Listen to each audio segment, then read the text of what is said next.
Welcome back.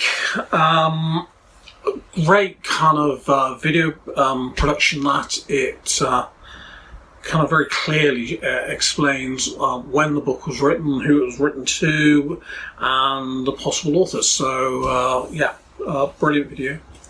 I want to kind of hone in now just for a couple of minutes on the real message of the whole of Hebrews. Obviously, we're going to be unpacking this between now and the beginning of December.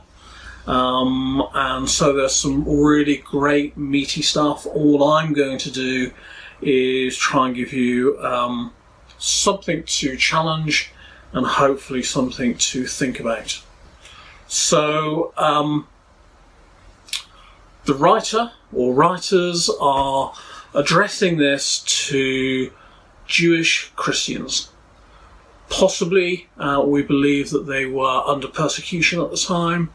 They definitely would have had a conflict between their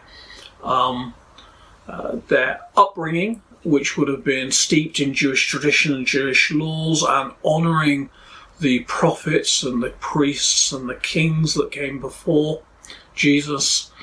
And they were trying to work out, how does all this fit in?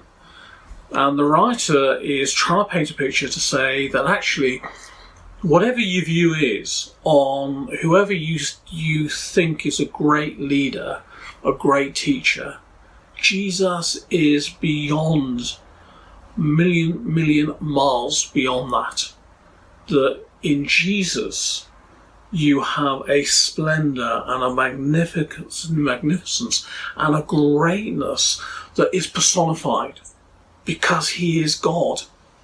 And it's trying to make sure that the Christian doesn't get tied up in Jewish tradition, that it sees the Jewish tradition as a pointer that says, look, these people were a pointer to God, but they weren't God. In themselves, they're not enough. And I think that's true today. So whether you follow somebody on God TV, whether you are somebody that follows the Jewish seasons and traditions as a Christian, and there are people that do that, the book of Hebrews is saying Jesus is much, much, much, much more than that. And the writer is wanting you and I to recognise that and fully engage in that, to capture a much bigger vision of who Jesus is than maybe the one that we've come to. And I think that definitely resonates with today, because the church today, you and I, need to rediscover who Jesus is. You see, the danger is in the church, and the danger is within me and within you, is we redefine God in our own image. So Jesus becomes a friend, which he is. He might become a lover in the real sense of that.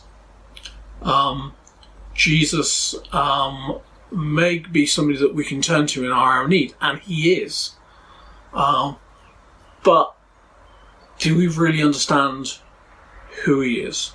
The greatness? Have we made Jesus into our own image? Do we believe that actually, Jesus is the sort of guy who will go along with our frailty, with our unfaithfulness, because he loves us so much? And I'm not a doom and gloom person that believes in the wrath of God in the way that some would. God is a God of love. Jesus is personification of love. But I think there has become a danger where, because we're so much wanting to fit into the world, that we make Jesus smaller.